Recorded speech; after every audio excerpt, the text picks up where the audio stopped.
खबर महाराष्ट्र की सियासत से जुड़ी हुई। शिंदे और उद्धव का मामला चुनाव आयोग के बाद सुप्रीम कोर्ट में गरमा गया है।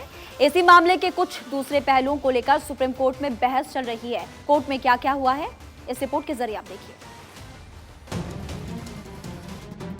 महाराष्ट्र में संग्राम, कोर्ट में शिंदे उद्धव पक्ष में घमासान। उद्धव ठाकरे और शिंदे की जंग कोर्ट में जारी है। सवालों के घेरे में पूर्व राज्यपाल कोश्यारी। उद्धव और शिंदे विवाद में सुप्रीम कोर्ट की तलक टिप्पणी के बाद महाराष्ट्र के तत्कालीन राज्यपाल भगत सिंह कोश्यारी की भूमिका को लेकर सवाल उठ रहे हैं। 20 जून को शिवसेना के विधायकों के साथ एकनाथ शिंदे पहले गुजरात और फिर गुवाहाटी चले गए थे, जिसके बाद डिप्टी स्पीकर ने इन विधायकों को दल बदल कर नोटिस भेज दिया था। इस नोटिस के खिलाफ एकनाथ शिंदे सुप्रीम कोर्ट चले गए, जहां कोर्ट ने शिंदे गुट के विधायकों को अंतरिम राहत प्रदान की थी। उसी दौरान बीजेपी राज्यपाल के पास गई और उद्धव सरकार को अल्पमत में बताकर एक पत्र सौंप दिया। बीजेपी से पत्र मिलने के बाद तत्कालीन राज्यपाल भगत सिंह कोश्यारी उद्धव ठाकरे को बहुमत साबित करने के लिए कहा। उद्धव ने बहुमत साबित करने से पहले इस्तीफा दे दिया। कोश्यारी इसके बाद एकनाथ शिंदे को मुख्यमंत्री पद की शपथ दिलवा दी। शिवसेना ने राज्यपाल के इसी फैसले पर सुप्रीम कोर्ट में याचिका दाखिल की है। शिवसेना के तो देखिए, महाराष्ट्र में संग्राम लगातार जारी और किस पक्ष की तरफ से क्या दलील दी गई है, आपको बताते हैं। उद्धव के वकील कपिल सिब्बल ने अपना पक्ष रखा और कहा कि राज्यपाल की भूमिका भी सरकार गिराने में है।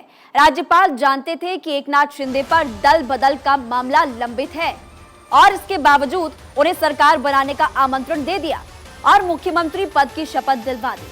फिर शिंदे के वकील महेश जेठमलानी ने कहा कि दल बदल की बुराई से ज्यादा लोकतंत्र में बहुमत का शासन सर्वोपरि है। शिवसेना के अधिकांश विधायकों का समर्थन एकनाथ शिंदे के साथ था और इसीलिए शिंदे विधायक दल के नेता चुने गए। उसके बाद सॉलिसिटर जनरल तुषार मेहता ने कहा कि 47 विधायकों ने राज्यपाल को पत्र लिखकर खुद की सुरक्षा का खतरा भी बताया था।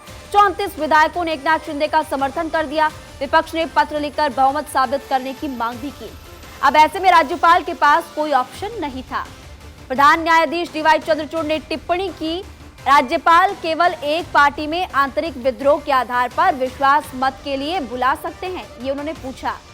सरकार में 3 दल शामिल थे, जिनमें से कोई विभाजन नहीं हुआ था।